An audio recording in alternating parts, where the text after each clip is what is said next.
Good evening, everyone.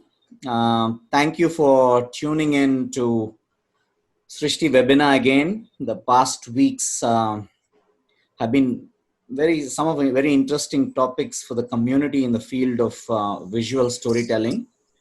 So today, Srishti brings you yet another interesting and very useful topic for the hour, much needed for the hour. So the COVID pandemic has actually changed many things about the world and our lives in it, especially more so in the system of education for the entire current generation. Right now, if you look at the world statistics, about 90% of the world learners, more than almost 1.5 billion students, have been affected by school closures. And if you look at the country where all the COVID originated, China, some 120 million Chinese students have been sitting in front of television learning through national broadcasts. Hong Kong has seen students learning on digital apps. And if you look at smaller countries like Lebanon, even there, schools have been using online learning even for physical education, where students have been shooting and editing videos for their training and sports activities even. So never before has there been a concerted global effort to digitize education like that's happening right now. It's a very steep learning curve for all of us, parents, students, and the educators. This is truly a very historic moment in education. We now are forced to break all the decades of tradition, but we also have the chance to reinvent what we want to learn and reimagine what education could be. Yet, how much of that are we doing? Interestingly, if you look at our traditional education system, so much of the world's education system have always been designed for the first industrial revolution era. The passive learning, linear thinking, early specialization of one size fits all teaching are the traditional system we have been following for many, many years. COVID will surely accelerate trends towards digitalization, automation, and AI. We already are seeing the digitalization trend in India and much more so during the COVID. The lockdown experience saw an explosion of online live sessions on social media to many online workshops and online courses offered across India. Now there are millions of courses out there as we speak today, including so the traditional photo magazines have started online workshops. Predominantly, digital remote learning is the new norm today. But are the entire student generation have been backed up by a dependable infrastructure? That's a question mark. That too in a country like India, where we have a huge economic disparity, where a student from a B or C class town will surely lack equipments and internet connections. For all the technological advancements in the recent decades, the rudiments of connected life, capable smartphones, and reliable internet still remains one of the out of reach of large segments of our population. As the virus has turned online convenience into daily necessities, these people, most of them who live in farther hinterlands, have been cut off from their regular lives, especially when it comes to education. Now, even if we talk about the city people who have required connections already in hand, are they motivated to sit through in solitude while there is lack of human or so-called social interaction? It is evident from research that the intellectual and physical play and interaction is a must for students' healthy state of mind. Now, it is surely a holistic learning that students get rather than just theoretical learning in a physical classroom, isn't it? So, there are a lot of challenges these educators are facing because of digitalization. Like we talk about, are the teachers digitally savvy? Can they change how and what they teach? Well, let's find out. We have an incredible set of panelists today on the webinar. Let's hear from them whether the current situation is a once in a lifetime chance to reinvent and reimagine education, and whether there is going to be a paradigm shift in the system of education. Let me introduce you, the first in the panelist, Girish Mistry. He's a veteran photographer and photo educator. He's the founder and head of Shari Academy of Professional Photography and Digital Imaging, the only Silver Jubilee photography school in India, and his photographic career spans nearly 4 decades. He was the first Indian photographer to introduce front projection technology successfully in the fashion and advertising field. He's a mentor, ambassador, expert for Sony India, Zeiss, Epson, platinum partner for Manfrotto and Jitso.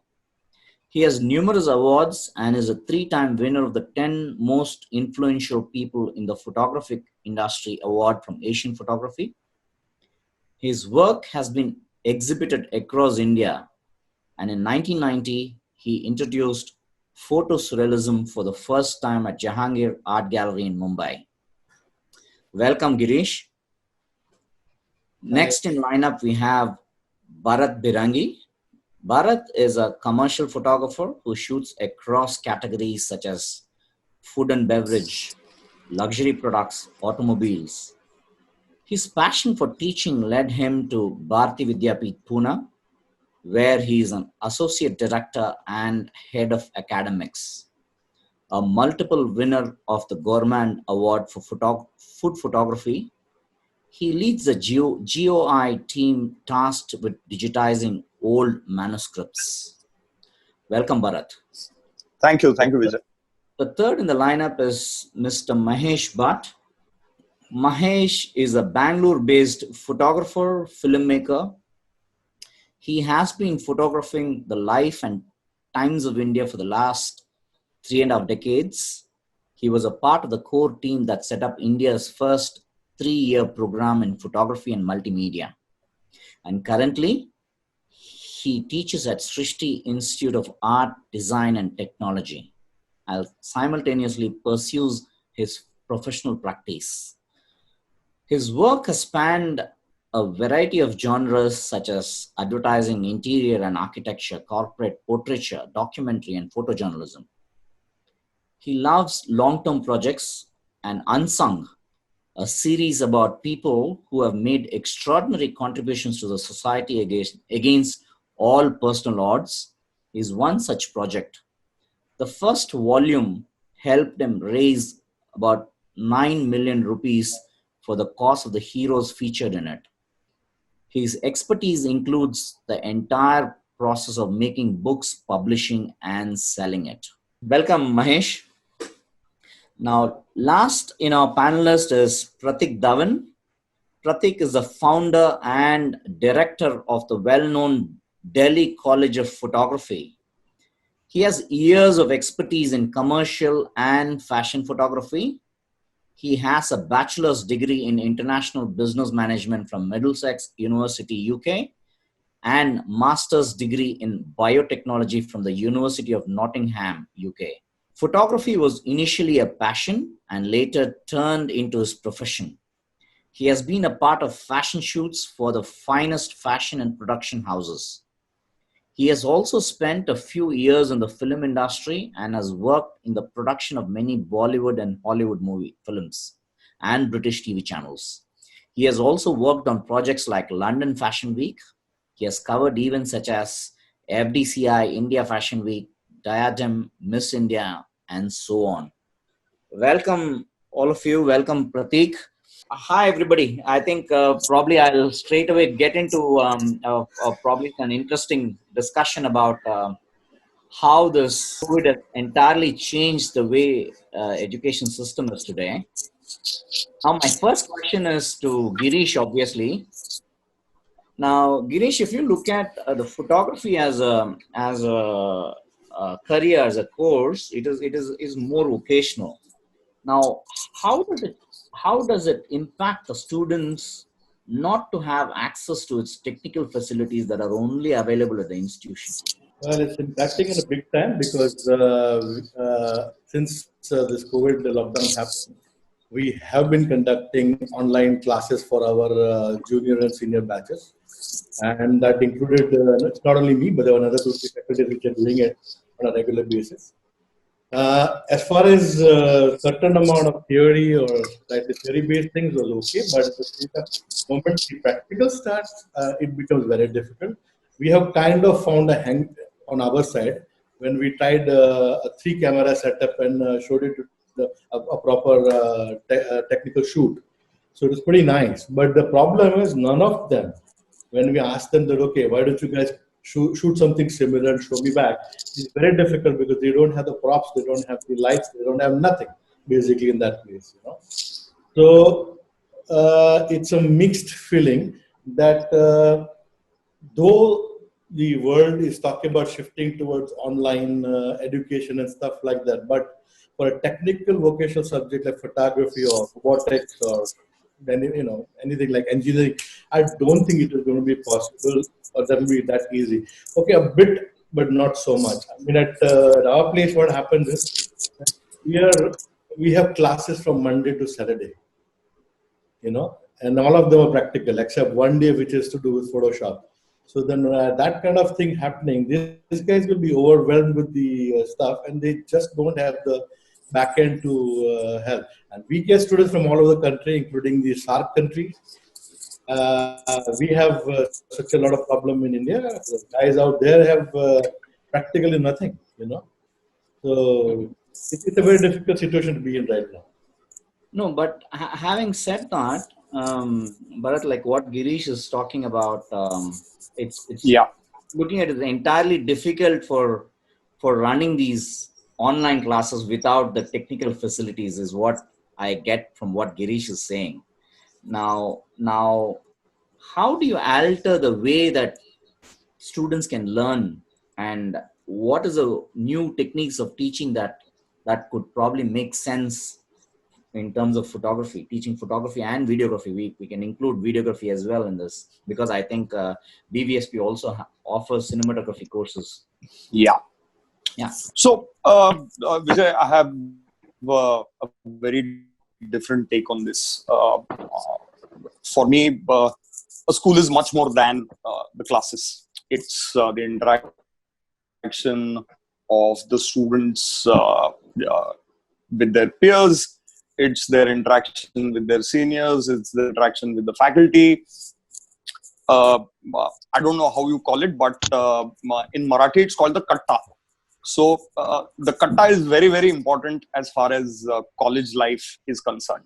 That's where you learn more than perhaps what you tend to learn in college. So for me, a very essential part of the college is actually the students coming there, because there are just way too many things connected. Now, coming to the COVID thing, I am a little more optimistic than the way that we are looking at it. I'm really hoping that in about a couple of months' time, we will be back to, of course, there is going to be trust issues are something that have to be dealt with, especially when it comes to parents, and parents will be really reluctant to send students. So I, for one, think that we are coming back to classrooms. Of course, we have to take all necessary precautions that have to be taken. And for any of these courses which require a certain amount of practical vigor and a certain amount of access to facilities. For example, we are a commercial photography school, and for us, infrastructure is important. Our facilities are important, and if we cannot give students access, our classes are built on it. Our teaching methodology is built on it. So, and commercial photography requires that you do a lot of things with your hands, redo them and redo them. So because of this rigor that is expected, uh, there is only a certain point till which you can take these online classes. For example, my members of the faculty, along with me, I think together we've delivered more than 50 classes during this period. But unfortunately, what happens is that you can't really push it beyond a certain point. And that's where the issue is. The other thing is, online classes are not an equal opportunity. You also mentioned it in whatever you said. Online classes are not an equal opportunity thing. There is just no way. Even now, we have so many students complaining of problems of bandwidth or access, or just so many things. So there is a problem with conducting the classes that we conduct beyond a certain point of time, and it's going to take. You can record your sessions, but what will students do if it's a 5-light setup or a 6-light setup, or if it requires a certain kind of propping, or it requires a certain amount of how do you deal with issues of print? A lot of our reviews are based on print, and so there are multiple problems. They're all connected to each other, and I don't think that right now going online is a very feasible thing to do. Okay. Let me also ask Pratik and Mahesh also. I'll come back to you, Mahesh. Pratik, what do you think about the same question? I would want to get your views on it as well. I guess I agree. See, photography and filmmaking is such a practical course that it cannot be learned online. It's just like driving and flying. You cannot be a pilot just by online classes and someone give you a plane. Okay, now take and fly and risk 300 people lives on the plane. I don't think it will ever happen. Without having a flying a real plane, no one will give you you won't get a license to fly a plane. So photography and filmmaking is the same thing. If the situation is like this, then I don't think then students need us. If it's all virtual, if it's online, and then I guess there are millions and millions of channels on YouTube. So I guess we are all representing schools here. We are not YouTubers here that we will start online classes. Yes, it can be done for some time, but without practical exposure, without doing real shoots, and I guess what I encourage at my school is 90% practical and 10% theoretical. So without practical, I don't think we can exist anywhere. And not me, I don't think anyone, like all this practical oriented industry, whatever it is, if it's like medical, you cannot pursue operation just by learning online. So online education can be possible in certain field and for certain time. But it cannot work for long term, and it will not give you good results. It will not make you a good photographer if you are learning online. So I don't think there is any point of having all the online classes. So I'm not happy with this online classes either. But So my that again wanted to ask you that question again. Now, given the current situation, now students cannot come for a physical class, attend any physical classroom sessions. Now, there is only one way possible is to run these online programs. Now, what kind of online teaching can you actually provide as a part of the curriculum? see, right now we are not running too many online sessions. Just time to time, once a week, we have some kind of sessions where we meet. If you have any doubts and queries, you can ask. But we are not teaching. Whatever we have taught them, we're just giving them small assignments they have to do, and we are just checking their assignments. So we are not teaching online. We're just keeping them busy and just giving them some tasks, just checking their work. So we are just being connected with them. So whatever they have learned so far, they will not forget, and they should keep practicing whatever they have learned in their entire course. Now let's suppose we have 9 batches running so far, and there are certain batches who have finished 10 months, some few have finished 1 month. So we are just giving them technical know-how, just clearing their doubts right now. We are not teaching them any new topics online. Okay. Because personally, I'm not in favor of teaching online, especially on this particular topic. So we are just doing revision, whatever we have taught, but we are not teaching them anything new. Okay. Okay, thank you. And Mahesh, I mean, yours is a very different way of, I mean, yours is more to design as well. The School of Design is there as well. And I know you also teach the traditional methods of, which a larger part of your curriculum also covers a lot of film photography and film developing as well at Srishti School of Design. Now, what is your take on this online teaching, and how does it probably can be very useful in this further after COVID, post COVID or current situation? Yeah, I mean, I won't repeat what others have said before me. We were at the end of our academic year, not really end in the middle of the last semester, and we had to close down. And we did go online. A lot of my teaching, like as you said, work in a art and design school. We don't have a degree in photography, but we do have a degree in filmmaking. So, and we do have a lot of traditional analog methods as well as digital. So, what happens with analog is that it at best can be with the infrastructure we have and with problems that we have, at best can be a stopgap arrangement. You know. To give you an example, I was mentoring a group of batch of graduating batch, the 8th semester batch, and the mentoring is never the same as one-on-one sessions. Hmm. Uh, because then you get to see the person, the body language, everything matters. So then you can also modulate your own responses to their questions, queries, etc. So online it was quite a shortfall. Actually, it was quite frustrating for me and for the students. Okay. Okay. I think at best you can learn skills, online. Pratik has said that that on YouTube or even through your mentors, whoever, you can learn a skill like in photography. But the way of seeing, you can't. The way of seeing, the way of thinking, critical thinking, all these things you cannot really learn online. You need a teacher, a guru, a mentor. You need to be sitting next to her or him, and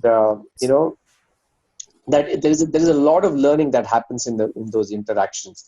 The bond that forms between the teacher and the student, and the learning happens both ways. So uh, you know at best online is a stopgap arrangement till we can go back to physical schools, physical teaching spaces actually. Vijay. Okay. Thank you, Mahesh. And I'm going back to Girish again with my next question now that I've got all your views about that online teaching is not a feasible method and it has to go back to that traditional way of hands-on technical training that is required in photography. Now, my second question is, the pandemic has actually stopped a lot of I mean, it has stopped the entire teaching halfway, for that matter.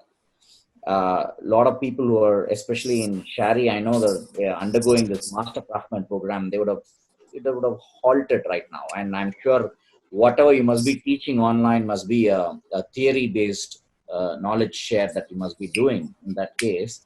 Now, as a practicing artist who wants to finish their degree and they want to go out in the market to start practicing their photography in a larger perspective and want to become a commercial photographer. Now, how critical is it for them for the students to address their mental health during these uncertain times? What is that the school is providing in terms of reassurances and all that about them, how things are moving forward on this? Well, first thing first, when we released them on the 15th of March, because we kind of realized that this could go sideways. So at that particular point of time, only we decided that everything is on. You guys get back to your places and go, get safe.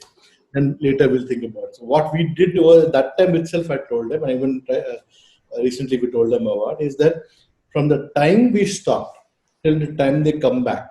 I'm going to give them the same amount of time after that. Right. Okay. Which basically means that this year my master craftsman will not graduate in August. Okay. They will have to graduate after the 2.5, 3 months extra that they will need. That I'm absolutely committed to them on that part of it. Even my junior craftsmen, that my second year course kids also, I told them same thing. Whatever time is missed, we are going to make it up. We're going to do it for you. So it's not like just because the COVID has happened, you guys can bugger up. No, that's not something we are not going to do. Secondly, we are mentoring them every practice 3 times, 4 times a week. That is each batch. So what happens at that point of time is that they're discussing with us. We're telling us, what do we do? They shoot something with whatever they have at house, and then they come and show us. And while we're discussing all that stuff, so we're keeping them packed up. But as of right now, if I interact with them or if I interact with the parents also, the kids are at this point of time, sir, हम पक गए, school कब शुरू हो रहा है? We want to come back as fast as possible. So that part is there. Funnily, of course, in joking manner, of course, but the parents also said we are fed up of our kids. Please start the school so we can send them back. So I'm not seeing that fear of sending the kids back, which is what we were worried that will the parents want to send the kids back, knowing what kind of chaos and havoc this thing has inflicted us, the length and breadth of this country. But surprisingly, the parents are strong. I suppose they have faith in the school, the people running the place, and I'm sure that's the feeling everywhere in all the other schools and mentors that are here. So there's a bond that has been built with the kids. There's a bond that has been built with the parents. So I think that is a good sign at this particular point of time. And the other news I can give you, Vijay, is that our course is to start in September. We never started in June. So we were a September to September school. So the admissions for the September, we haven't opened our mouth and anything because we were wondering, ye sab nonsense mein kahan advertising kare aur nahi.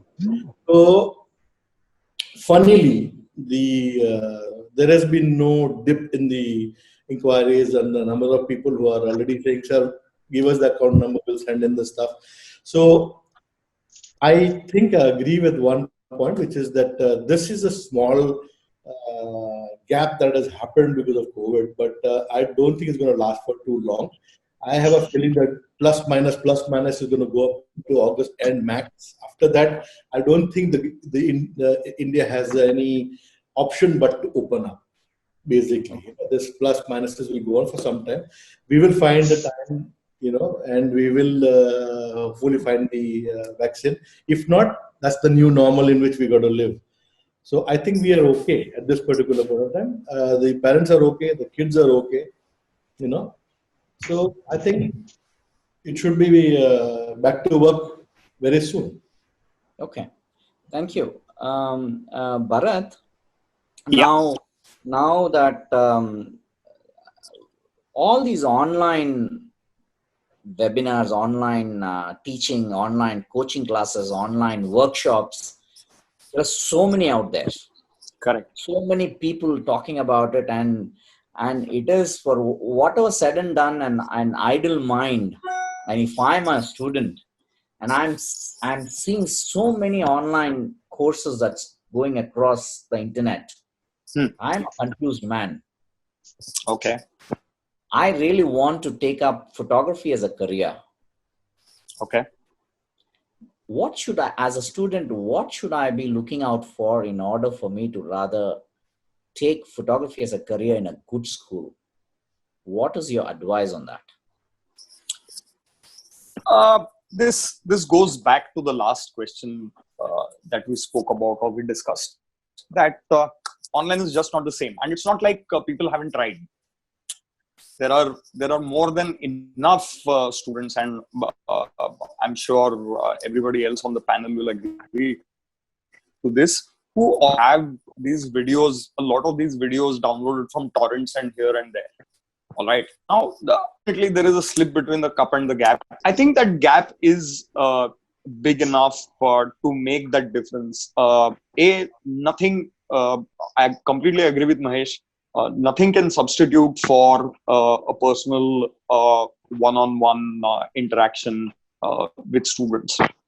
Uh, Secondly, what a physical school does you is it allows you to focus your energies and your time for that period of it could be 2 years, it could be 3 years, it could be 4 years. You are in an environment where this is something related to your field is constantly happening. You are interacting with your peers, you're interacting with your faculty, you're getting feedback for what you're doing, you're looking at new stuff that, so it's not just the teachers who are teaching, you're also learning from all your classmates and your seniors.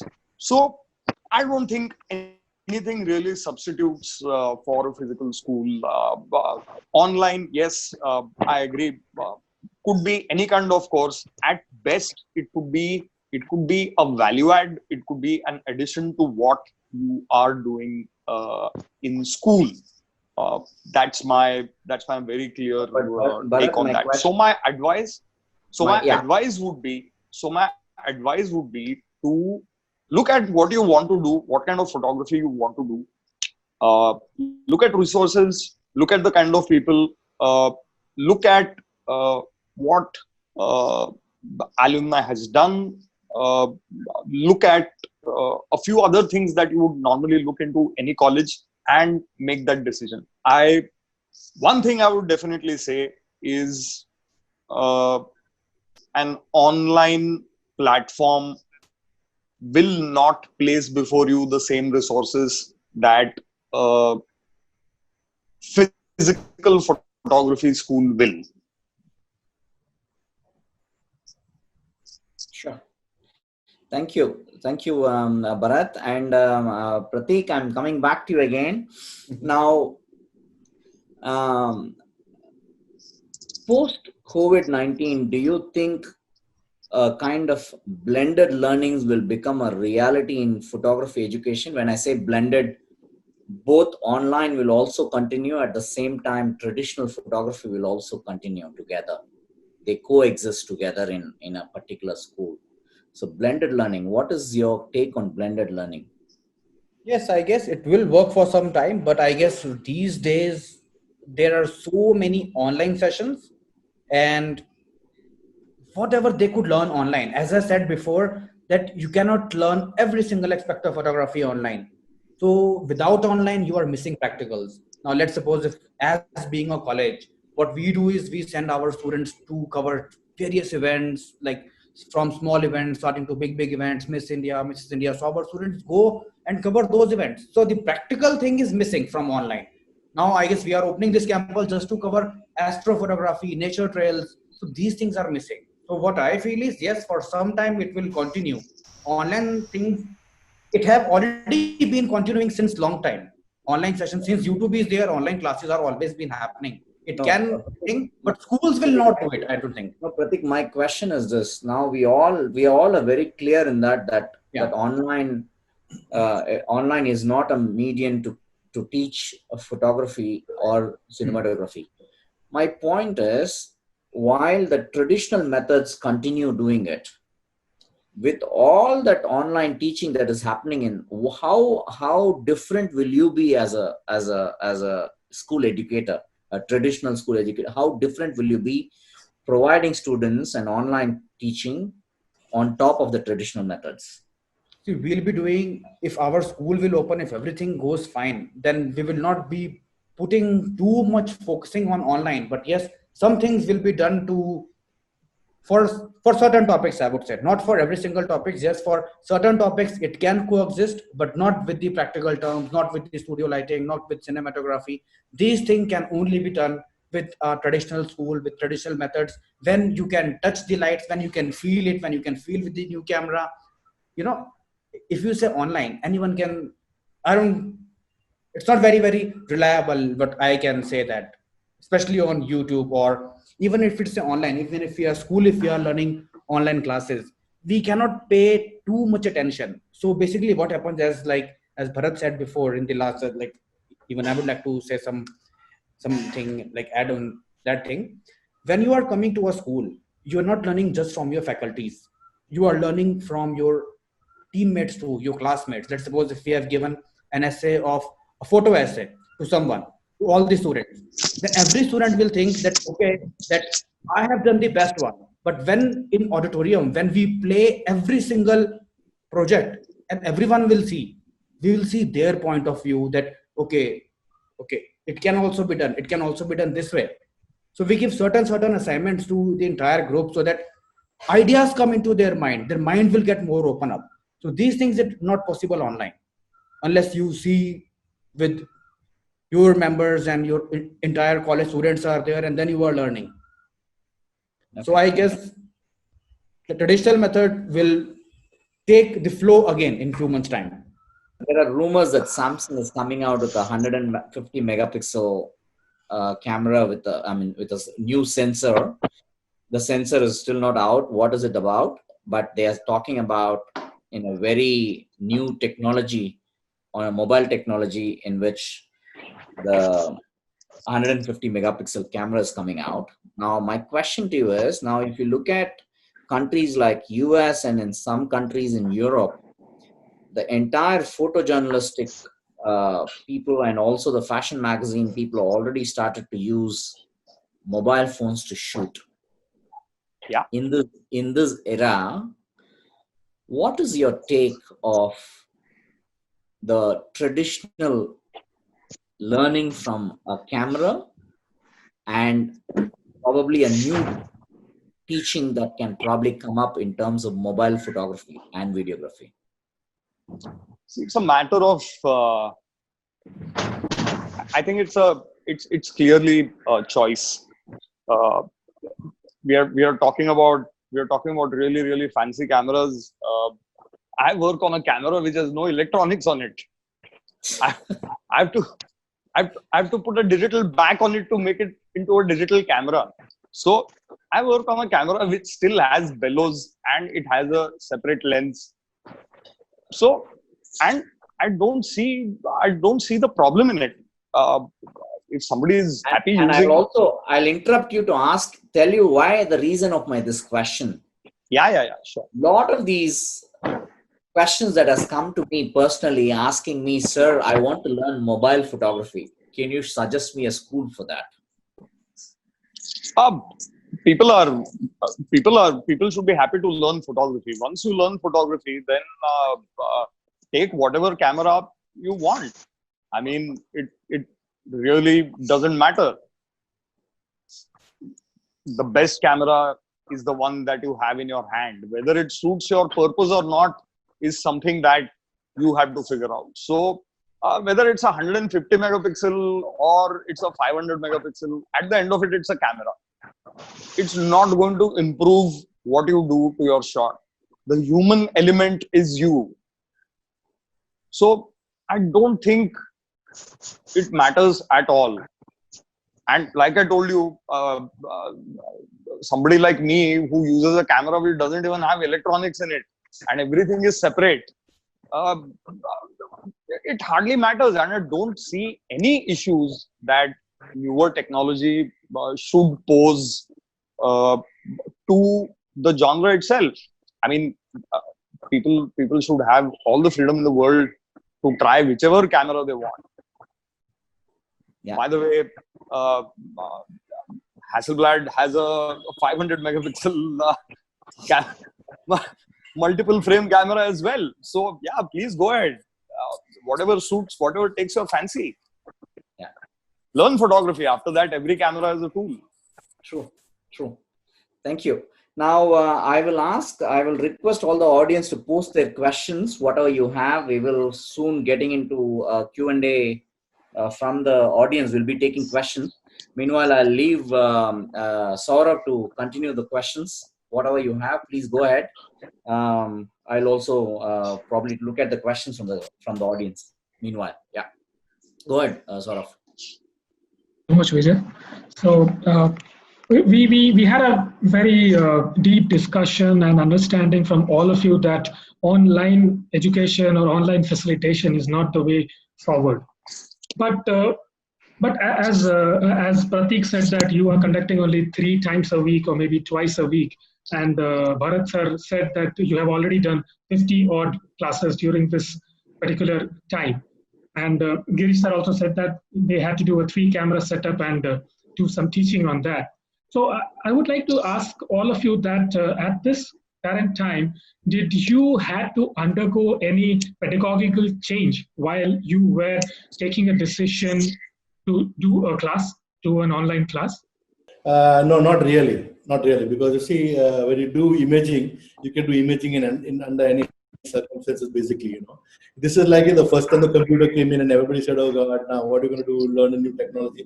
But I think all of us got onto it like very comfortably. So I don't really think that needs to be some kind of shift in thinking or anything like that at all. It's like this. At this particular point of time, we thought there was a need to communicate and be in touch with our students. So if this is the way to do it, then this is the way to do it. There was not much of rocket science to think about or anything about it. So I think this was a very simple decision. Let's do it. As we started doing, we started having problems. This was either a problem or our problem rather than we started nudging it in and like fine tuning the whole thing. And we went up to 3 cameras and all the thing. Now the problem is the guys who have laptops and all, they didn't have too much problem. They could actually see the practical and enjoy them. I mean, they actually learned something. Those who don't have it, they were looking on it on a mobile phone, a tiny screen. They couldn't understand crap. So what happens is the entire system, the backend, if it doesn't get into place the way if we are visualizing that okay, then everything goes online. I don't think it's possible, but it doesn't make a difference. It doesn't make a. You give anything, and you can work with it basically. It just requires that little thing which says, no, I don't want to leave these kids on their own. They should know we are right there with them. Even through this kind of a problem and stuff like that.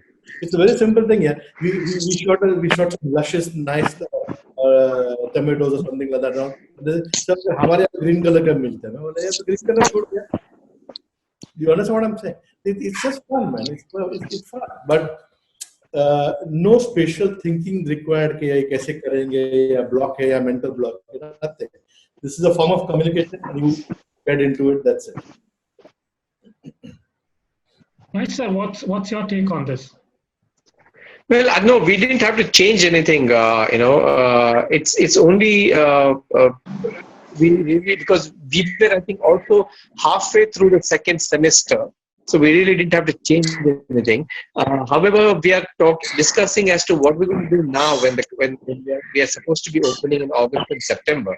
As per the calendars that we have, that of course depends on what the government approvals come in or not. I think the pedagogy may not change, but the methodology may change a bit. So I think we may be going in for the hybrid system of where you say, for example, if students have to go and watch a film earlier, we would have projected in class or in the swimming pool. Now we may not do that. We may ask the students to watch it on their own in their homes or wherever they're staying, and then come back to school. It also depends on more than that what the government will say, how many students can be in the campus at a time. Because in our college we have 1,700 students, though we have 4 or 5 campuses. It depends on how many students will be allowed to be in a building at a time, and that also includes faculty. So a lot of things will depend on the regulations that the government is going to put on when the colleges are going to reopen. So I guess that will. But I would sense, and also we have internally discussed that we will have to be ready for a hybrid teaching system, which includes online and offline, online and personal, classes. So that's what. And then, of course, most of whether you're doing photography as a designer, photography as a photographer, or a filmmaker, as everybody have said, practicals. You have to practice it. You have to go out and shoot. You have to do that. So there's no other way. So you have to maintain your safety. And you have to go out and shoot. I think there's no other way. So I don't think the pedagogy is going to change much, but the methodology may change a bit. Will change a bit. Yeah. So, Bharat sir, what's your view on this? Because since you said you have already conducted 50 odd classes, so what was the first thing which came into your mind before facilitating the classes or before taking a decision to start these sessions? See, we had to ensure that students were continuing what they were continuing. So I mean, what they were learning. So there was, and we follow a semester system. We are an undergrad program. We follow a semester system. So a lot of what we do is also dependent on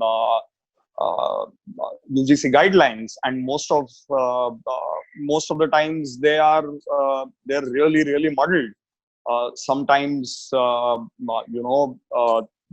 guidelines could be something else, and they could change in 15 days, like it happened in the case of exams. First, we were told that they would happen later, and then they said something else, and then they said something else.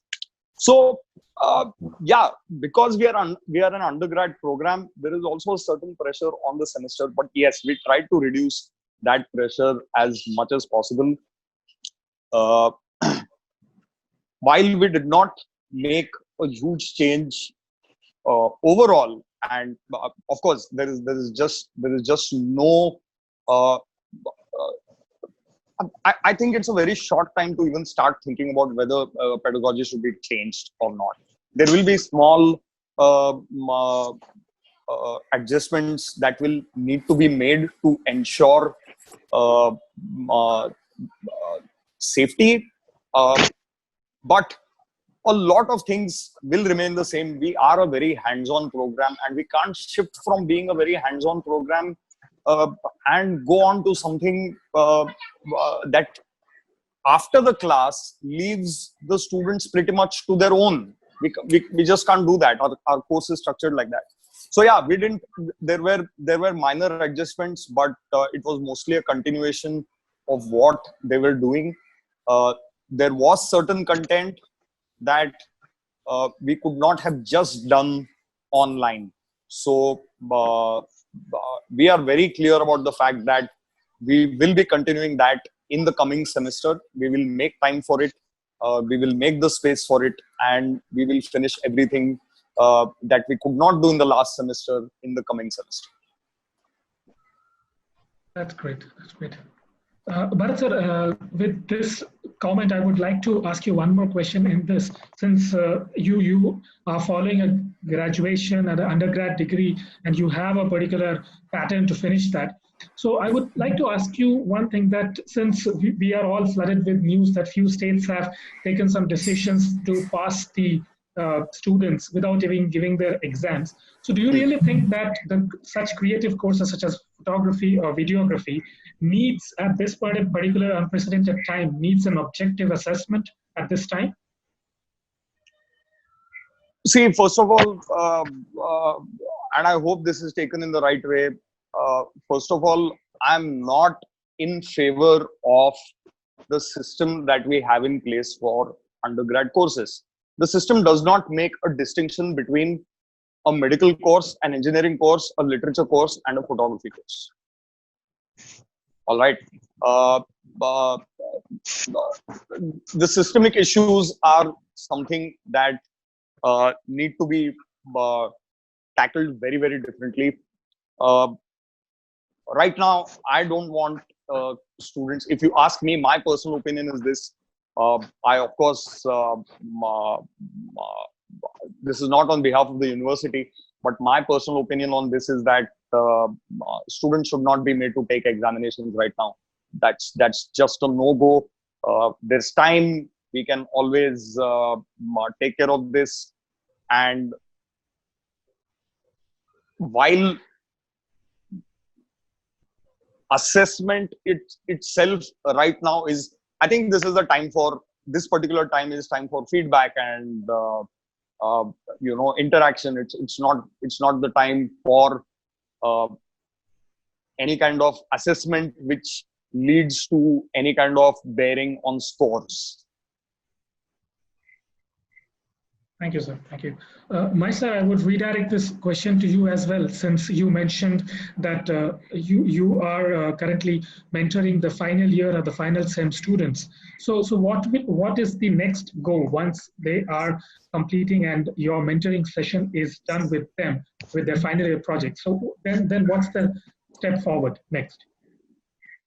They are supposed to be finishing whatever they're doing by August.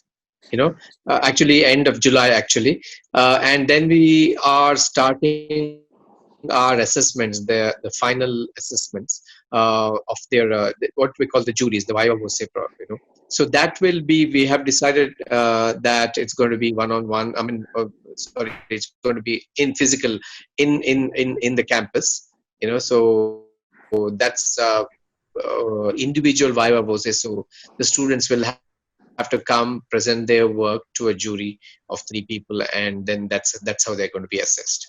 So even other students of other years, that the various other semesters are also will be their examinations uh, will also be in the campus. you know so it's a bit of a for the graduating batch, it's a bit of a tough time, because you know the mentors are away and are some in Bangalore, and they are at home and unable to meet, and only meeting can be there's no labs, they have no access to workshops, labs, anything. Even if they have to come to the dark room to make a print, they can't. So all these things are a bit of an issue. So but we have to work with what are the limitations. So that's for us. But so it's August is when they come back, and actually undergo the examination. Okay. Okay. I think that's a pretty good thing. So, Girish sir, I would like to redirect a question to you that we all went in this particular time all in together. So, as all of you as educators, did you actually find certain things challenging in the beginning? Completing the course? No, sir. In facilitating the things, in continuing the course or teaching the Obviously, further sessions. when the studios are shut, the students have access to nothing. Ne? They all gone back and they come from office, so there's that's going to be the little vacuum there. But like I said before, that we have given them the green signal that whatever time that is wasted, we are going to give that time to them so that they complete it. Because see, for us, graduation is not a paper which says you're a photographer, right? When graduation is when a student has a nice body of work to take out, and that will only happen if the guy gets the chance to work. So we will have to give them the little chance to work. Yeah. So government saying anything doesn't make a difference to us, because that is the main reason why we have always stayed away from this bureaucracy. So yes, we have to support the kid. Once he finishes the school, he has a good chance to make a career in his life. How is he going to do if you're not been able to complete the course, or they're not been given a chance? Because we normally give them 3 or 4 months after finishing the curriculum for them to prepare for their portfolio. And that is a time when they get complete access to any equipment, any prop, any the library, the studios and everything, the equipment, everything. So that is a time when they build their little bit of portfolio to go out. I mean, that's what the exhibition is all about. Now, even exhibition today, if the government says that आदमी को allowed नहीं करना है अंदर, so we might have to go online. Maybe it's the exhibition. So apart from that, I don't think so. I don't think we will compromise on that. Yes, I appreciate what Bharat is saying, because government has certain rules into place and they might have to adhere to that, basically. But I'm sure, because whatever I know about Bharat is that he's going to see to it that the kids will go out with the knowledge they require, and the back we are now experts at gaming the UGC at their own game, Girish. Damn good.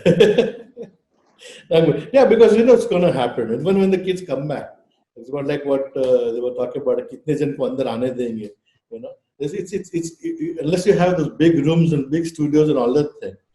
I don't think that's a problem here, not on this panel at least, but hundreds of colleges which are 10 feet by 10 feet schools, So there is going to be a chaos in the market as far as that is concerned, So as far as And that's not just restricted to photography. Look up to the guys. It's not just photography. A lot of colleges are going to face this problem where tomorrow, if the government, without thinking, really says that there can't be more than 5 people in the lab, that's going to be utter chaos. Absolutely. Right. No, that's amazing. Actually, it's such amazing inputs from all of you. So there are a lot of questions coming in from audiences. So I will pass on to Mr. Vijay. I want to ask Mahesh that question. He got cut off. Mahesh, what's your take on that Samsung mobile coming out of that's rumor that's been spreading around? What is your take on whether mobile photography is something that people will be looking out for, and is there something that the schools will be providing that, or it's a regular education that, like what Bharat said? What is your take on it? Samsung is coming out. I don't know. I haven't heard the rumor. It's about 100. How many megapixels is it? 100, is it? It's not about the megapixel because it's all digital pixels, right? We're talking about the sensor size. They're coming out with something similar to that RX0 sensor, the Sony. They are coming something similar to that sensor, Okay. It's interesting. I was looking at some image prints that I had done. I had that Nokia's 48 megapixel camera with a large sensor that had come out with several years ago. I think 2011 or so. I think it was a really good I had camera. it, and I was looking at some of the prints. It's a fantastic camera that they came out with. I still have I still call it a camera, not a phone. It's there somewhere, and there's something wrong with the charging, and I miss that a lot. I really have fabulous work. But however, I think the technology has gone ahead leaps and bounds from where we were. However, the art of seeing, the empathetic image making, whether you are a photojournalist, whether you're a fashion photographer, or still life photographer, advertising photographer, camera can perhaps your interaction with your teacher, your guru, or you can do it by yourself, maybe by your reading, interaction with your subjects or whom you're shooting. So that's a very different. So therefore, for me, it doesn't really matter who comes up with what technology, but the art of seeing, the ability to see and think is what's important. That's what I teach in my classes. So that's what it is, Vijay. The art of seeing, that's important. Thank you. Now let's go to questions from yes, Bharat. Earlier, we had phones which had cameras. With phones like Samsung, we are going to have cameras which have phones. Absolutely. You had a phone which had a camera which you used to shoot pictures with. Now you have a camera which you can shoot pictures with, but also make calls. Very true. That's about the difference. Yeah. Sure. So let's take in some questions from the audience. Let me direct this question to Pratik. Actually, Pratik, there's a gentleman by name Harsh Prakash. He wants to ask, I'm a still photographer. Do you feel a skill set like video editing, etc., will help me to sustain in this type of paradigm shift, as a lot of consumption will be video based? I guess yes. There will be a huge change in the market, and the people who have more knowledge and skills, who like with the desk jobs, it will have very bright future in next coming months, or you can say in years, in next few years. So I guess yes, even if it's not, but yes, it's true. You will have definitely, but still, I believe getting more and more knowledge from any field, it's never a waste. So whenever you have time, whenever you have sources, get as much as knowledge as you can get, especially if it's related to your own industry. As a photographer, as a filmmaker, everyone should know what is editing, how to do post processing, and so I guess learning about new skills will never be a lot like anything bad in it. There is nothing bad in it. Now, even though I have a whole team of like videographers, editors who are editors, and graphic designers, but personally, if there is an emergency, I know several softwares. I know Corel Draw, I know Illustrator, Photoshop, Premiere Pro, Maya, and I know plenty of softwares. If there is emergency, if I have to do something, I can do it. So yes, you should go for any skill, not just video editing. Any skills, if you have an opportunity, please learn it. Absolutely. Thank you, Pratik. Girish, my next question, I'll be probably directing it to you. This is from Ashok Kandimala, sir. I'm asking, good evening. I'm fairly confident of delivery of the content over net. However, I'm not sure how to pick the student lagging behind or how to evaluate a student's work and counsel. Any suggestions on that? He's asking. Oh boy. But I suppose you will have to give them assignments and see when the assignments come back to you, and maybe able to judge that, okay, who is doing the right thing, who's understood it, if you've not understood it, maybe you need to give that guy a little extra time, because when you tell them, then ye shoot karke leke aaya, and then somebody goes and shoot something else and comes back, then you need to tell that guy, I think this is what was supposed to be done, and you did something like this, which is not a problem. Go back and do it again, because I am very famous in my school for a word, actually 2 words, which says redo. Right? And now this, forget online. This is offline, and I keep on doing redo. Yeah. So imagine that's the only way to get them on, in parity. It is surely challenging. I mean, when you're talking about evaluation of a student's work, it's I do not know how. What do you think, Mahesh? What do you? Yeah, evaluation. Again, I have been doing it actually now, because all the last couple of months, my students who have been working in my project class, they have been uploading their work to our what we call a blackboard, and I have been giving online suggestions to them. So I think it's not too bad. While personal evaluations would have been better, but it's not too bad. It's working. So it's basically have to keep doing. But of course, when it's offline, the motivation, when it's online, the motivation factor of the student also comes in play. He or she has to be motivated to do, make those changes and keep coming back to us. So that is important. So that peer pressure, the competition, everything kicks in. No? Yeah. Right. Okay, the next question to Bharat. Bharat, this gentleman by name Suraj Rai. He's asking, hello, I have been doing photography since a year as a student. Should I join a college for photography or learn under a photographer like an internship or something? I would like to know the pros and cons of it. Okay. I've seen both sides. I have been to photography school. Girish was my teacher. Shari was my school. I have worked under photographers. I have had youngsters work under me, and I'm now heading a school. Now, I'll tell you the pros and cons of it very, very clearly. Yeah. The photographer that you choose to assist might be a fantastic photographer, but pretty much incapable of sharing stuff with you. That's number one. There are photographers like that. It's not their fault also. There are photographers who are brilliant photographers, but who don't speak to assistants. Are you willing to spend a year, 2 years, 3 years, 4 years, or whatever time without any kind of a structured approach is what you need to ask yourself. Secondly, just being a driver. Sorry? Just being a driver for their family, maybe for a first year. No, that's all right. That's all right. I mean, drive, make coffee, take the dog out for a walk, drop kids to school. I'll just go. I just digress a bit on the side. This is from my wife is a potter, and so I know a little bit about this. In Japan, master potters, potters who are considered to be national living treasures in Japan. They actually call them national living treasures. These master potters, when they took on apprentices, those apprentices were not allowed to enter the studio.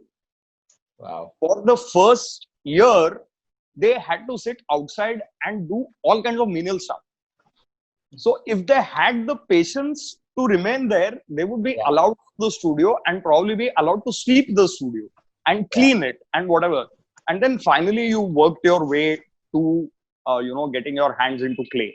Now, I don't know whether that's right or wrong. Maybe it works for them. But that's how basically a lot of apprenticeship is. You don't know what you're getting at the end of this thing. What a photography school gives you is those 2 years or 3 years of focused time to pursue what you want to pursue. There is 3 years for you to experiment. There is 3 years for you to make mistakes. There is 3 years for you to repeat those mistakes. There is 3 years for you to work on those mistakes and correct them. It's those 3 years for you to get exposed to a lot of points of view and perspectives of fellow students, different kinds of faculty. There are many more experiences to be lived in a school. A school is a lot of lived experiences. Whereas in an apprenticeship, I don't think there is any photographer, including me for that fact, who can guarantee an apprentice that, okay, fine, in the 2 years that you apprentice, this is what you're going to walk away with. An apprentice will not have access unless and until, their relation, their equation is so good, the apprentice is not going to have access to the photographer's facilities, the resources. So where are those assistants going to go and practice whatever they are learning? Most of it is self-learning. Yeah. So this is a very clear-cut black and white thing that as an apprentice, without any background, you are going to have to spend a lot of time in uncertainty. In a school, you have 3 years of a very focused time exposing yourself to much more things in that time. Okay. So yeah, for me, if it is structured learning, if you're serious about the direction that you're picking in, then it's a school for sure. Thank you, Bharat. Next question, Pratik, maybe you should be taking this. There's this gentleman, anonymous attendee. I don't know why that gentleman doesn't want to name himself. So what about job opportunities for photographers during the crisis? Do you think the students of today will have the same option, or will they have to rapidly adapt in order to make a living? Maybe even putting aside photography for the time being. I don't think they have to put photography for time being, but what I feel, they might have a slight genre shift, but not the photography. They don't have to leave the photography, but yes, they have to. There is a possibility that, let's suppose if there is a social distancing. Now, I have like old students who have been passed out. Even they have been asking me the same question, sir. We have they have a huge business of wedding photography as well as fashion, as well as and these days the wedding. Let's suppose weddings are happening now. Everything is open, but wedding crowd is not very much. Earlier they had 500 guests, now which is limited to 50. So they are not getting huge wedding work. So, but I guess if you see this, due to this crisis, there are more than 300 companies who have invested in India and they are leaving China. And I guess more than 2,000 companies will be coming to India. There will be a huge change in the India market. So when it comes, I believe there will be a massive demand of commercial photography in next 2 years. So yes, there will be a genre shift. You don't have to leave your cameras. You don't have to leave photography. But yes, just in case, if you want to be fashion photographer, there are not many fashion shoots. But yes, fashion shoots can be done. Especially wedding photography and event photography will be in crisis. They will have some crisis, but not other genres. Fashion and commercial, they are going to be more hit. Now let's suppose there are shopkeepers and everyone want to sell online now. Now we are getting hundreds of queries every day. We need your students to get shoot done for commercial shoot. We need your students to, so we are getting even more queries, to be honest with you. So there will be a huge shift. Absolutely. And I want to add something to that, to Pratik, what you said, Pratik. Even I want to add something to See, the previous question, like yeah, about the, not yes, the, yes. like the previous one. Even I Yes, had please a go ahead. Please go small ahead. experience in this thing. Like maybe in 2007, even there was some online post. Like I was in London back time. I was studying. I was a student there. So there was some online post that some assistant required for this thing, and there was a big shoot. I applied for the position and I got selected. It was a 2 day shoot. For one day when I went, they gave me a big bucket of like 40 liters of paint, and they asked me to. So it was me and one of my friends, and we for 12 hours whole night we were there in the studio just because of the excitement to see the shoot next day of the Benetton. It was like a UCB shoot, United Colors of Benetton. Just to watch that shoot next day, it was so much excitement that all night for 12 hours we were just painting the walls. I guess I've never painted before. It was the first time I painted the entire 40 feet by 15 feet wall in one night. Yeah. But yes, after that there was some kind of learning, but it, like, you just watch and learn something, it's fine. Like there is nothing wrong in it, but you can learn in internship as well. But I guess if you go to a school, whatever you can learn in 1 year doing internship, you can learn the same thing in 7 or 8 years. So if you have that much of time and patience, it's like their choice. Because in school, and one more thing, when you are assisting one photographer, like if you are learning from him, you are learning from only one mind, his concepts, his ideas, his knowledge. But if you are going to a school or college, you will see 5 faculties, 6 faculties, 30 students in one class. So you are not just learning from one people ideas, one person knowledge. You are getting knowledge of 40, 50. In college there are 400 students, 1000 students. So you are getting knowledge from those 1000. So the learning is more massive, and in this competitive market, as much as you can learn is less. True. True. Lovely. Thank you, Pratik, for that lovely answer. And next question, I think we will probably ask Mahesh to answer. This gentleman by name Syed Nazibur Rahim. Good evening to all. My question, or you can tell a request, is that photography is my passion, and I wanted to take this a career option. But my parents say that this in photography you don't have a future scope. So wanted to give a message to all those parents who thinks that we can't choose photography as a career option is the question. Well, I have dealt with the parents, asking the same question for a very, very long time. I mean, saying that, it's like, I mean, we are all there, right? We are all living examples that we have made a career and done reasonably well, I guess, of photography. I think photography will go up and down, and the opportunities may rise, but today it's not, nobody is just a photographer, is a photographer and a filmmaker. So you have, I would see, on a serious note, I would say that to be a photographer today, you have to have multi-skill abilities and different skills.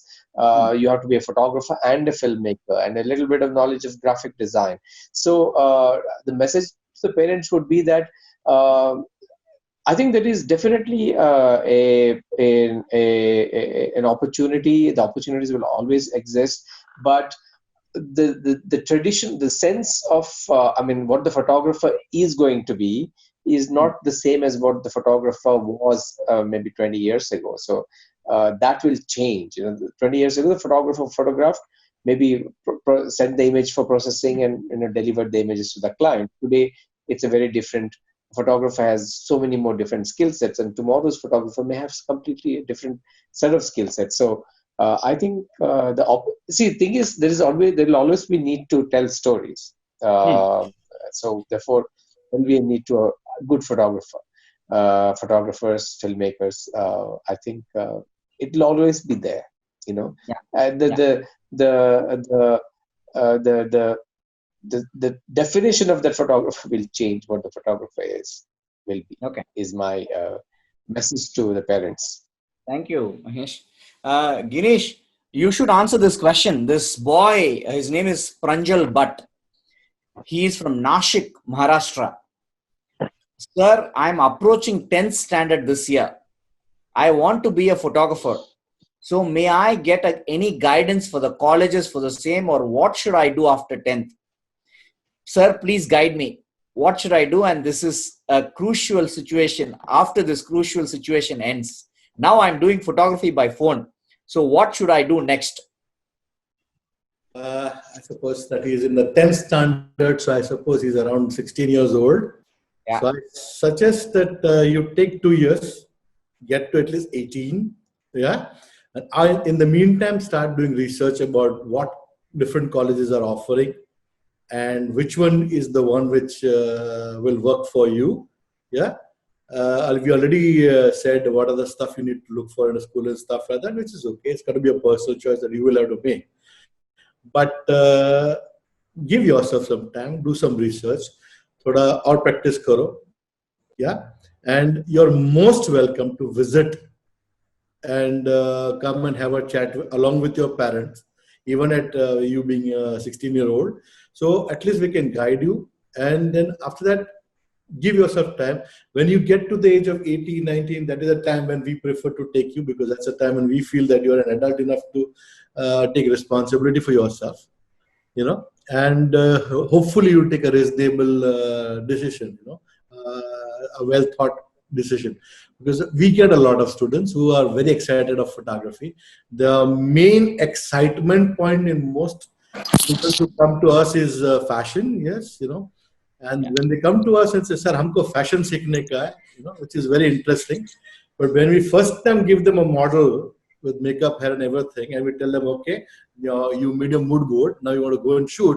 When they're in front of the model, his haath aise shake hota hai, you know, it's like this, because he's not a what we call people person. So don't develop ye karna wo karna. Thoda research karo. What turns you on? Research about the schools. Go and meet all these good people who are there on the panel.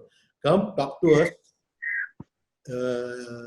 Bring your parents so that we can also chat with them, because I know your parents will be also worried कि अब इसको कहाँ भेजे. COVID is an extremely new phenomenon that is happening in India, for that matter in the world. So I think give yourself time. 2 saal aur de. Till then, do your research. Thank you, Girish. Vijay. Yeah. Vijay, Yes. before you give me the question, I want to say something about the parent angle to this. Please. Yes. Okay. There's a 2017 PDN Photo District News report, which basically draws from US figures of what the size of the photography business in the US is. Yeah. In 2017, photography contributed a total of $10.3 billion to the US economy. $10.3 billion. That's approximately about 76,000 crores. We are a country of 130 billion, and we are whatever the 4th, 5th biggest economy in the world.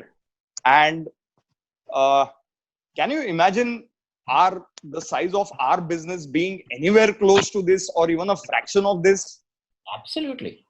Huge it is. Girish, I'm going to get Girish into this. Girish, what do you think, as commercial photographers, is our industry size even 1,000 crores? It was 1,000 crores about a couple of decades ago. No. Commercial photography revenues. It's impossible to be 1,000 crores. Commercial photography. No, I mean commercial photography revenues. I'm not talking about trade and everything else. The trade is hardly about 3,000 crores. I was not talking Do you think we are even a... No. Commercial photographer revenues. What commercial photographers make? We are nowhere close. So my contention is that we are a huge economy. We are a country of 130 billion. For it. Unfortunately, most people have gone more towards the wedding side. Yeah. You know? No. Even if you consider the wedding thing, the size of our market is minuscule. My contention here is that the market can only grow; it can't contract. Definitely. So if a market grows, opportunities are growing. So I don't see. I a lot of times I object to a lot of very senior photographers say that, oh, where is the work? I mean, not That part all is work can that be. part even I agree is rubbish. So all work cannot be 3 lakh rupees a day work. Absolutely. So I don't think parents would be worried at all. It can only grow from here. It can't contract. True. Absolutely. Absolutely. Okay. This So question is Yeah, Girish. one other thing which we do is that if like he's coming from say Nashik or something like that, we normally give them a Nashik alumni, couple of alumni from that side or nearby his area, so the parents can actually have a chat and they can actually talk to those guys and they realize, okay, these guys are making Same here. money, that money, No, to So me, then they get a little idea about what photography is all about. And I had that problem here. I had that problem in what you're talking about. Uh, 40 years ago, man, Bharat. My father was a chartered accountant in 1945. There you go. Right? no, Wasn't I very want different for me. Girish, Pratik, and Bharat, I wanted to add something there actually. Now, to that same question of parents and even the question of what do I do after graduating, this photography will be a career that will give me money and all that. I always tell all of them the same thing. When Berkshire Hathaway bought Gillette in 1974, he slept happily because next day morning he knows millions of men around the world need to shave in the morning. And Correct. he knows that Gillette share is going to do well. The same principle I will apply to visual creative artists or visual storytelling.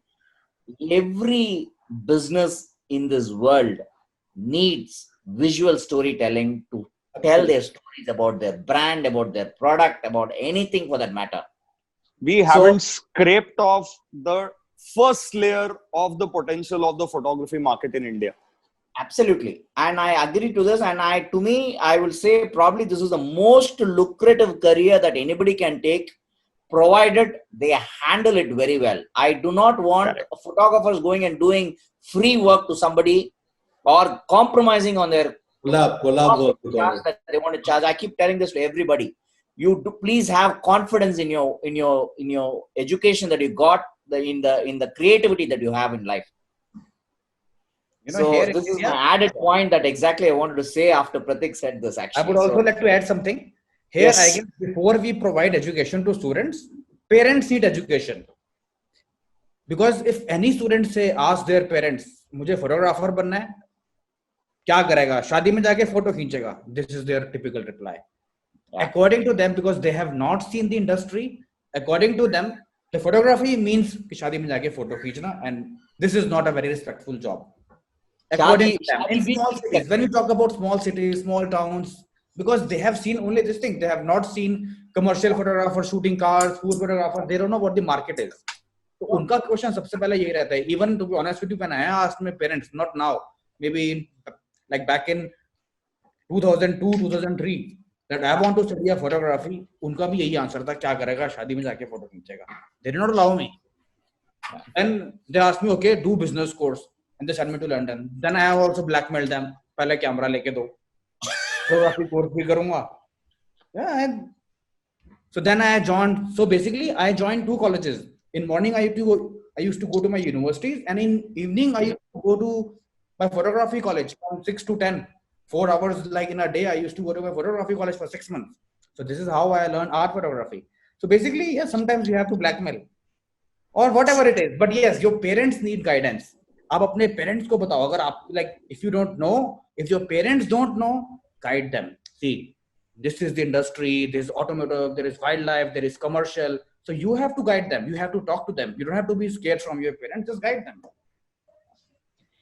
Anyway, so I plan a workshop for parents. Yeah, we'll have a lot more questions. We'll ask. The next one is to Bharat. Bharat, this is from a teacher.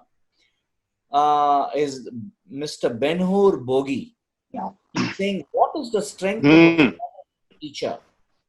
What is that one thing we can give our students at this current pandemic?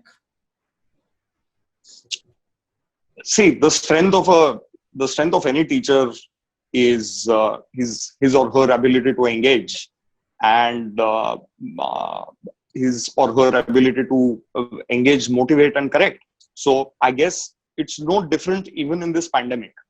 There are no different. Maybe there will be a few modifications to uh, how you will be required to go about it, but essentially that is what you're doing. Even if it's a pandemic, it's no different really.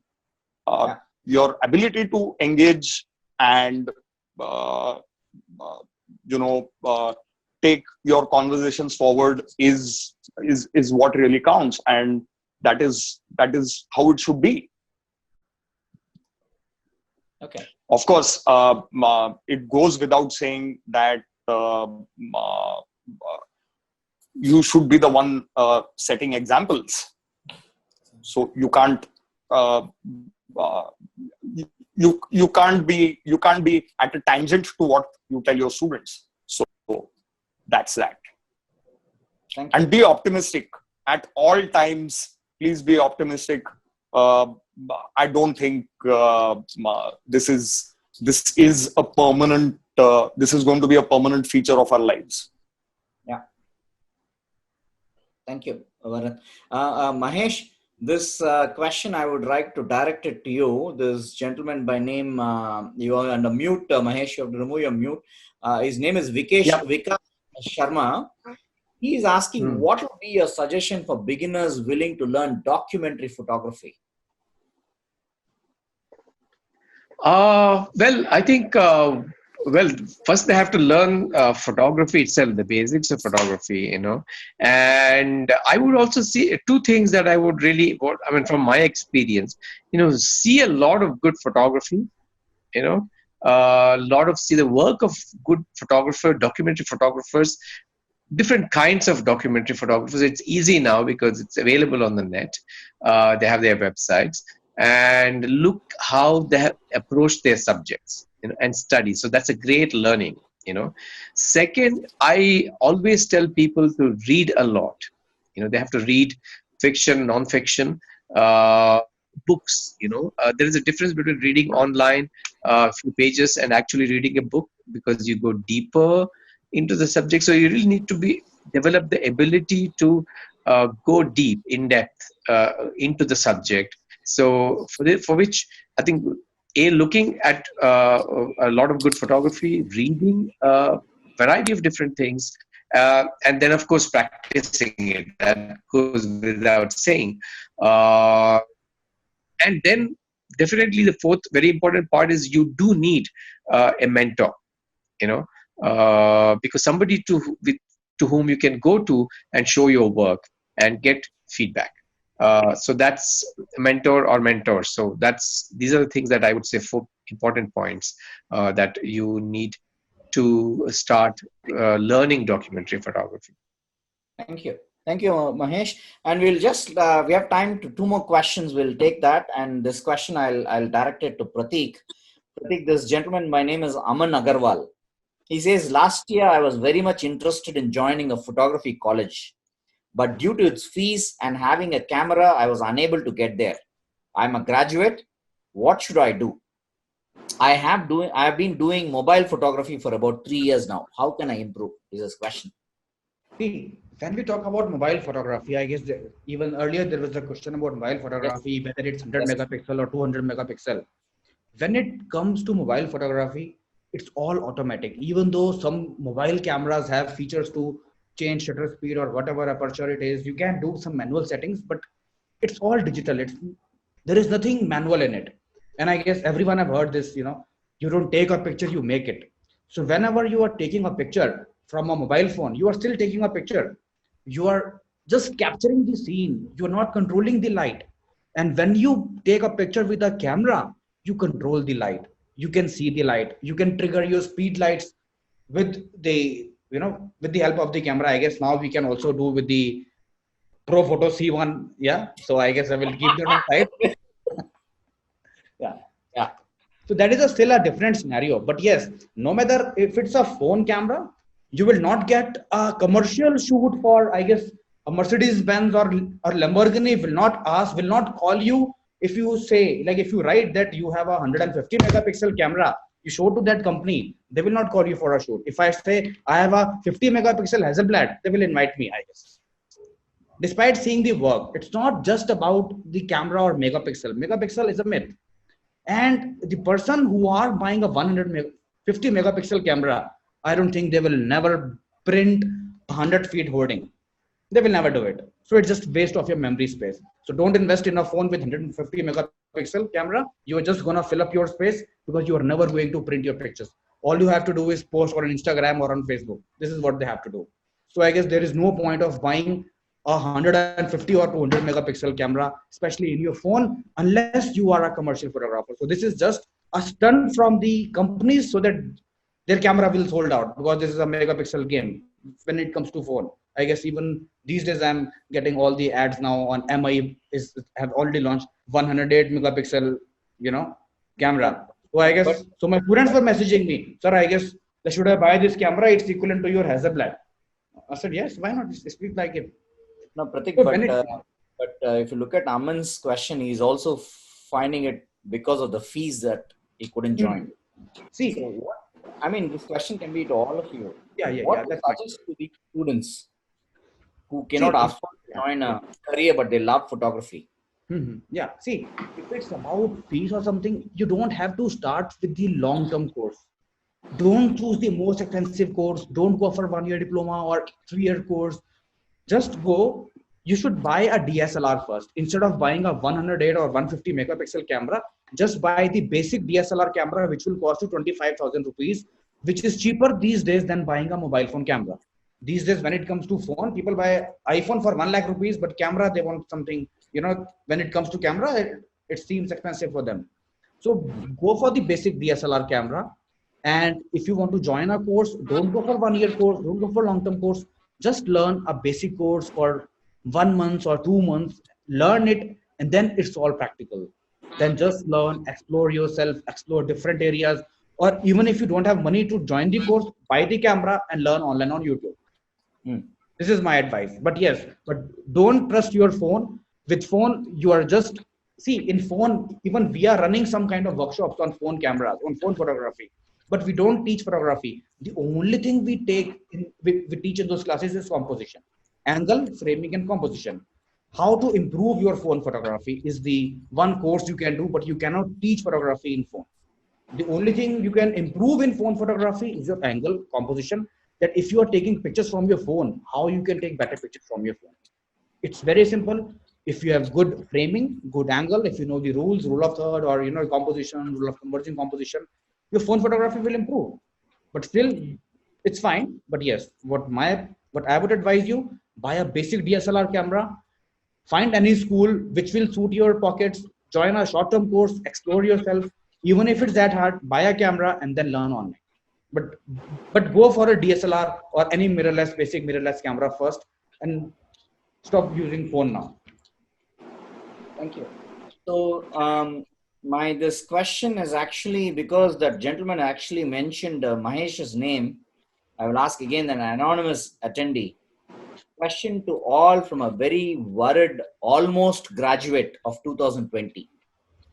Where do you think opportunities lie for us as a multidisciplinary photographer, designer, when we are freshly graduated? And what is your advice on where we should start looking for career opportunities to begin a financial journey as a 22-year-olds?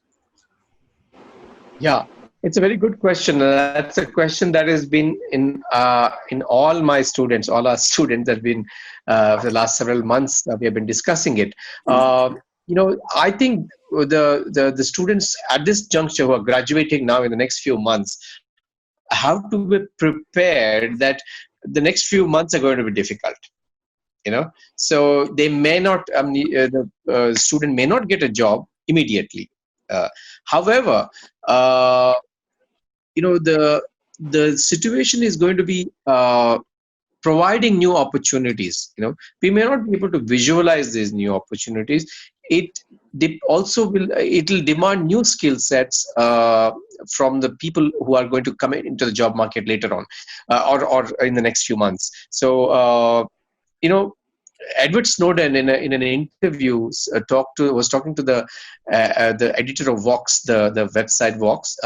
He said something very interesting. He said, the decisions that we take now uh, will kind of dictate how we're going to, how our lives are going to be in the future. So therefore, the graduates have to be, don't lose heart, be prepared for few months of not seemingly dark times, but that'll go, and new opportunities will emerge. That's for sure. So develop your skill sets. Have a multidisciplinary approach. If you do in the next few months, you can learn. Internet online is a great place to learn skills. So especially for somebody who's graduating, I would assume he or she would have a lot of a bit of maturity anyway, unlike the student who are joining a course. So develop newer skill sets and become far more all-rounded than you already are, and wait out for some time and new opportunities will emerge. Lovely.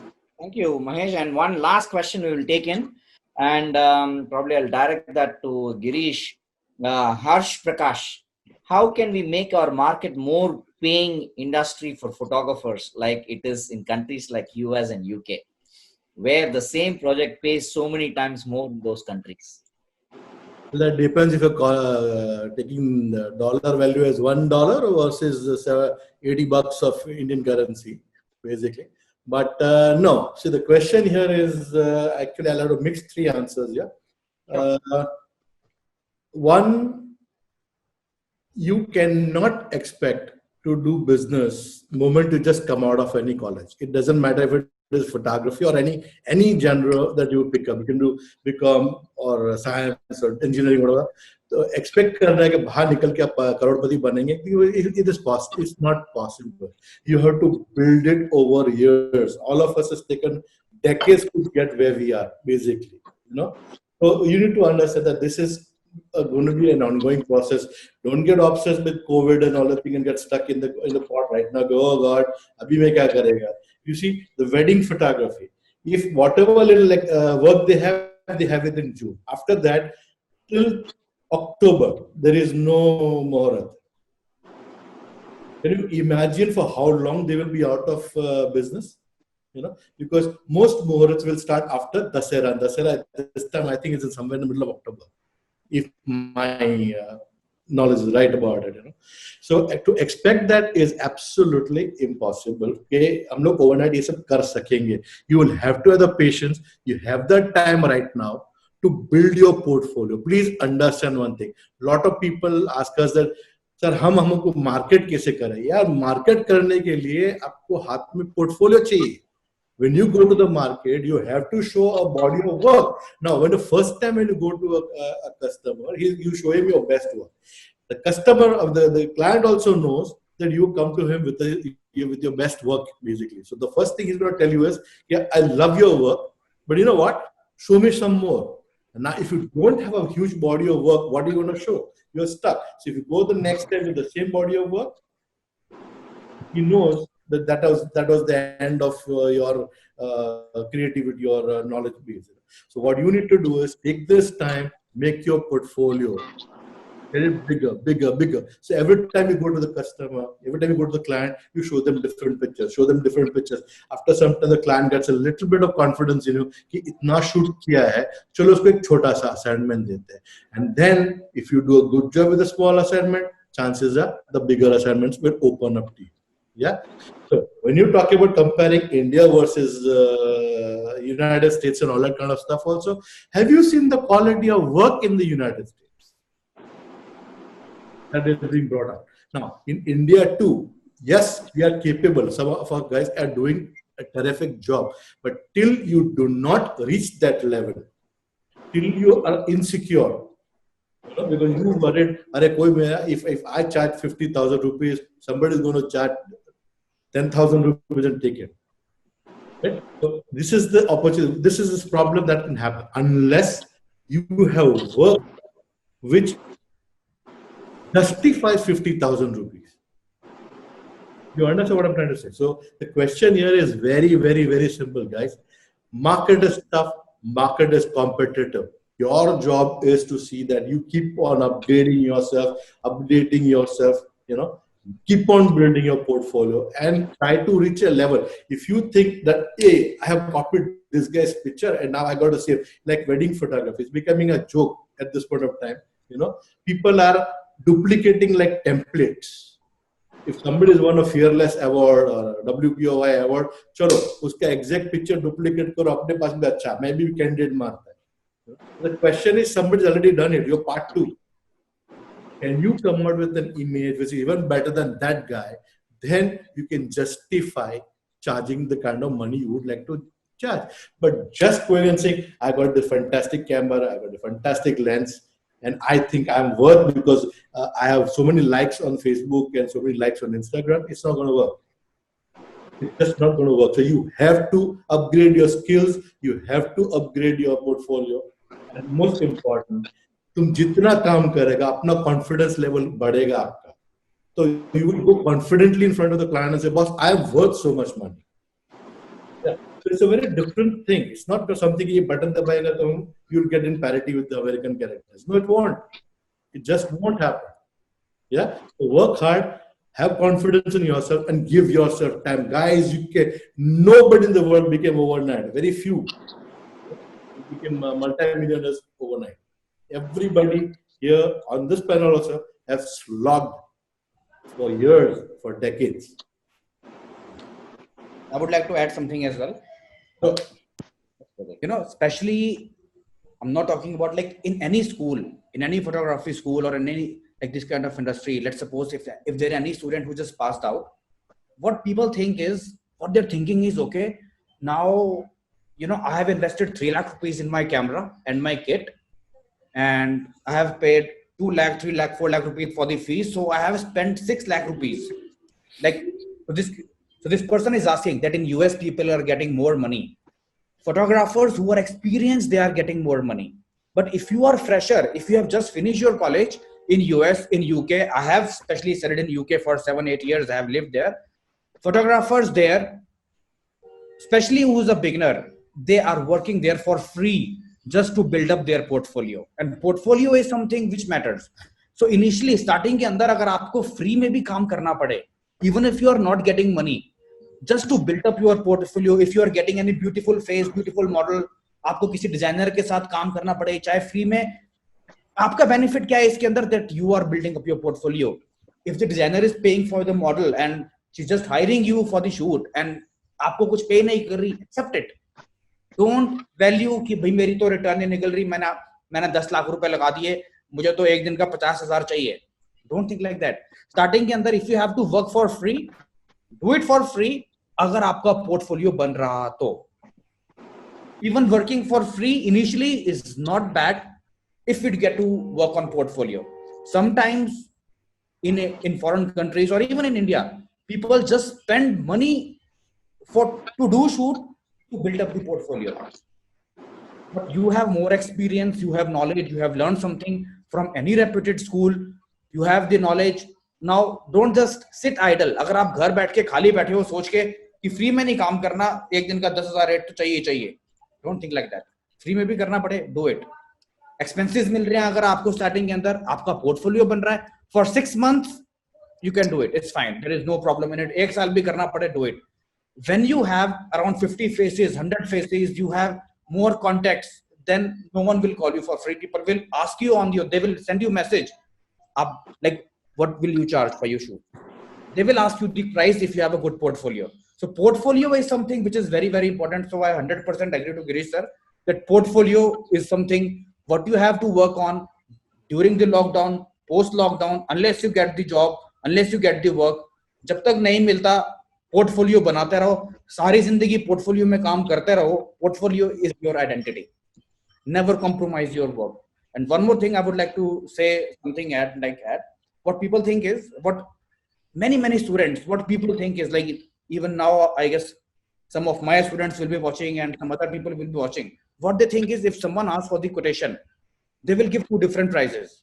They will say, okay, agar aap crop sensor pe chahoge, I'll shoot from D70 100, I will charge 5,000 rupees. If you want a better shoot, I will shoot on A7 or A9, then I will charge 30,000 rupees. So 10,000 or 30,000.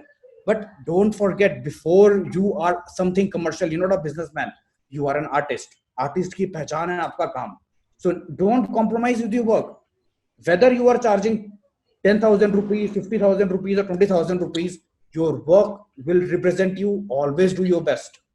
Don't calculate by work like this कि मुझे ज्यादा पैसे मिल रहे हैं तो मैं अच्छा काम करूंगा, कम मिल रहे हैं तो मैं बेकार काम करूंगा या मैं बेकार इक्विपमेंट यूज करूंगा. Always do your best. Always give your best, because your name is something which will get you more and more and more work in near future. Not the cameras, not the equipment. People don't know much about equipments. All they want to see is your work. Thank you, Pratik. Thank you, everybody. I think it's so insightful. We will end the session here. I'm sure a lot of people have a lot of takeaways from here. To me, I think I always tell people, even in my own circle, that please get inspired by a lot of artists' work. Do not copy them.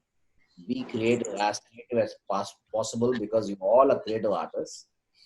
Secondly, as all of them said, for portfolios, do your best, create your portfolios, but please don't undersell yourself. You all are artists. Absolutely.